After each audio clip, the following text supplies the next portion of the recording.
Suspended Governor Fubara meets Wike in fresh reconciliation bid amidst Rivers crisis. All right, I'm not ready to read or go into that because we all know what's happening between Wike and Fubara.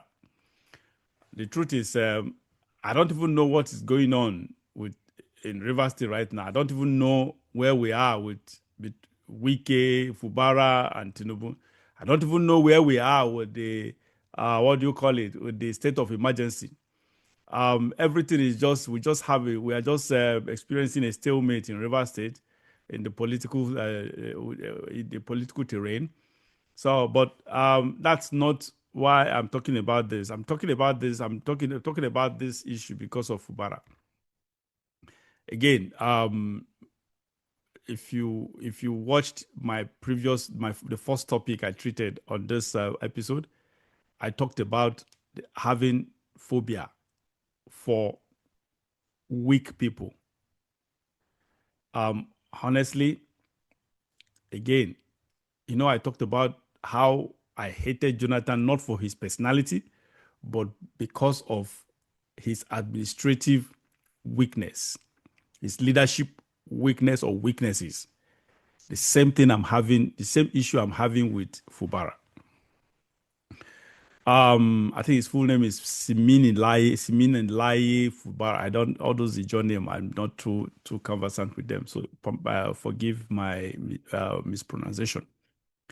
Now, as you all know, Fubara was dethroned by illegally. He was illegally dethroned by Tinubu's declaration of state of emergency in Rivers State. So that is where we are. I expected Fubara to fight, not to fight to stay. Obviously, of course, the president has all the powers, the paraphernalia of security to force him out. Not that kind of fight. But after being ousted illegally ousted out of governorship, the governor's house or governor's residence or governor's responsibility, I expected him to stand his ground, keep fighting, keep being defiant. I expected that radicalism from him, based on the fact that there is no, I don't know, there is nobody that now. Fubara attracted an unprecedented support from Rivers people and Nigerians as well. Overwhelming support. In the history of Nigeria, there is no governor that has attracted the genuine interest and intentional support, passionate support, overwhelming support from Nigerians as Fubara. So to me, it was unprecedented. As a result of that, I expected him to utilize that platform. Any platform that has its foundation on the people, the masses, the people on the street, the common men and women on the street, that has its foundation entrenched on the majority of the people in the society. Such platform obviously is the strongest, and whoever is on such platform, is working on such platform, should be courageous, should have the oxygen, the energy, the courage, the temerity actually to face the status quo, to stand against political bullies, leadership bullies, to stand against the powers that be, the establishment. But in Fubara's case, I don't know, because this is the reason why I just have disdain for weak people, especially when such person is saddled with the responsibility of leadership. That is the problem here.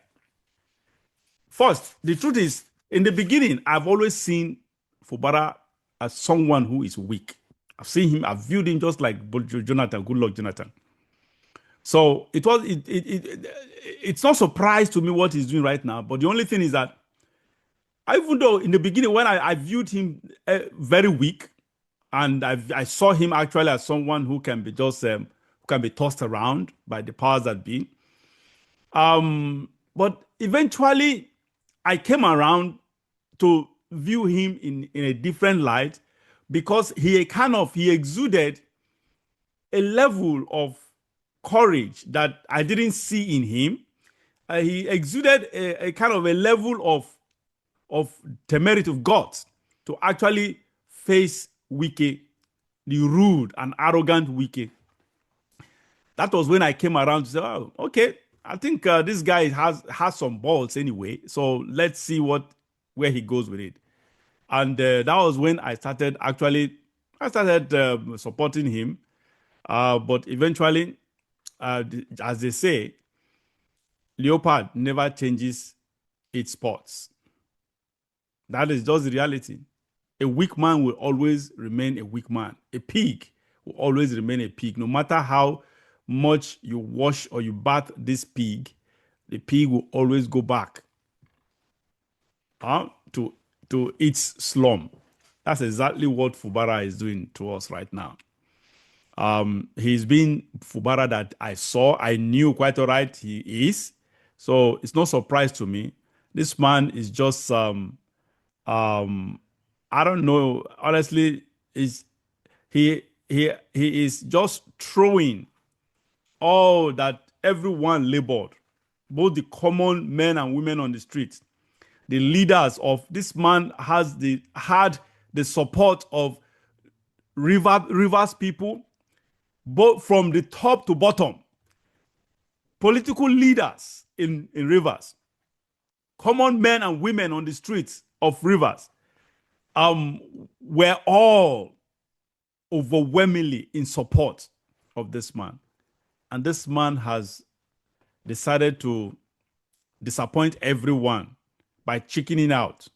I expected him, and someone would say, you may ask me what do I expect him to do at this juncture? I expect him to fight.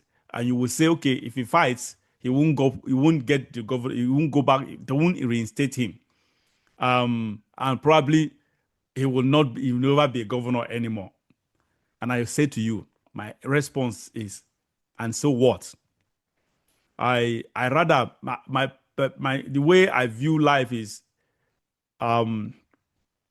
if you choose to fight, make sure